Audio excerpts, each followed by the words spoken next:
Hola. Hola. Yo digo, ¿qué vas a hacer?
Y bueno, no sé qué tipo de casa va a ser.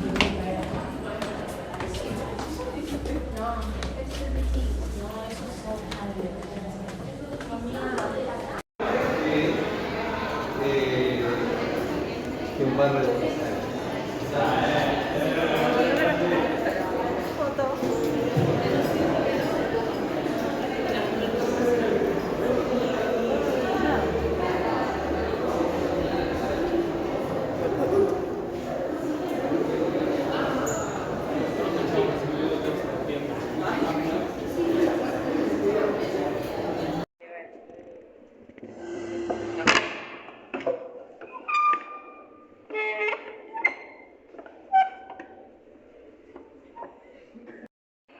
¿Y qué onda? ¿Cómo te están yendo las materias? Bien, re bien, re bien. Por suerte estoy con psicopatos, estoy con un par más, pero por suerte ya las de segundo me las saqué de encima.